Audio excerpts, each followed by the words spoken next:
This one-of-a-kind quilt could make somebody a wonderful gift this holiday season.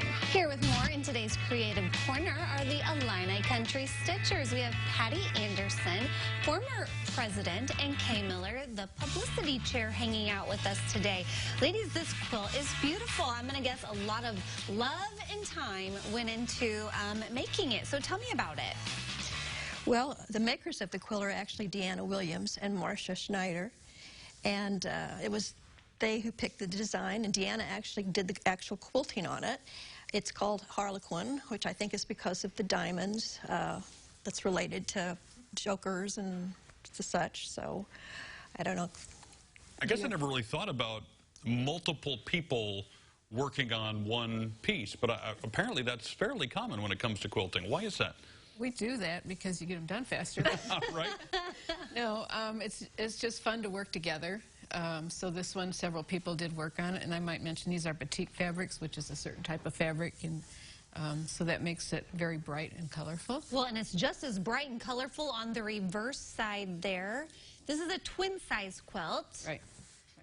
So I'm going to guess this one is the one up for grabs at your raffle. It is. Correct. It is, yes. We are selling raffle tickets, $1 a piece, or 6 for $5. So. And this is something that you guys do, from what I remember, on an annual basis. That is correct. And the money goes to? A number of philanthropic projects that we do, and some of it is for educational projects for us to learn new quilting techniques. So one example of the project is we do Quilts of Valor for veterans, and with Veterans Day coming up next week, we're presenting to 5 veterans, and the following week to 10 veterans. They will each receive a quilt with a patriotic theme to it. So we're excited to be able to do that. We do Project Linus quilts, which are for children in hospitals, and we do lots of those. We sewed, 15,000 masks for the pandemic. Yeah, that was last year. Is that how the organization works, or why it was designed in the first place? Sort of tell me about the origins of the Illini Country Stitchers. Well, the Country Stitchers started back in the 1980s.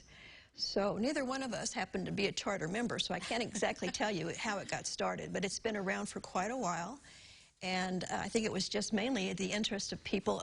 There was a revival of quilting after the bicentennial, and it was just a shared interest in reviving a lost art, I believe. So I think part of it too was educational opportunities for us. Like during pandemic, we were able to Zoom with an instructor from Australia even, which was kind of cool to have a session with her. And we bring in speakers to teach us different techniques and to help us up our quilting game. So you mentioned reviving a lost art. Do you feel like quilting is thriving, or is it, you just don't hear as many younger people quilting? So is it a hobby that may taper off? Well, it seems like there's a big interest in quilting, but you're right.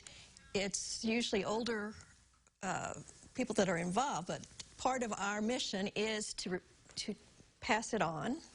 And so we do development and education for other people. In the past, prior pandemic, we had classes at the library where grade school kids and junior high they have access to machines. There are sewing machines at the library, and so we're making that effort to pass it on. Well, I know my great-grandma quilted, but not with the fancy machines like you have now. And then my granny made all of her grandkids a quilt that, you know, is so special to each of us.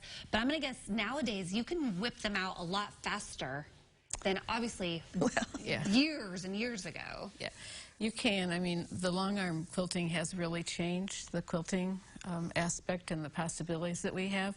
But to actually piece the quilt does really take quite a while. If you can see the detail of getting your points correct and getting everything lined up, or if you're doing something with circles, it's a whole nother ball game. So yeah, and the design. Yeah, and the design of it. There's lots of designs, and sometimes you start making your own design as you go along. Right? You got to be very exact, it appears, when you're putting one of these together. This will be on display several places, and you can get the raffle tickets at the same places, correct? Yes. Quilting in the Valley in Champaign, and Quilting Bee in Mahomet will both have it. There's also a display, not of this quilt, but other quilts at the Urbana Free Library right now. Awesome. All right. Well, best of luck. This is beautiful. Someone's going to get, hopefully, a keepsake that they have around for a very long time. Yeah. You know what I learned during that segment, Tim? That the Illini Country Stitchers are also younger than you? I thought it, but I decided not to jump in right then with it. Nope, I thought it too. So, I'm glad that they're around. And if you want any more information about what's happening with the Stitchers, we'll connect you at stliving.tv.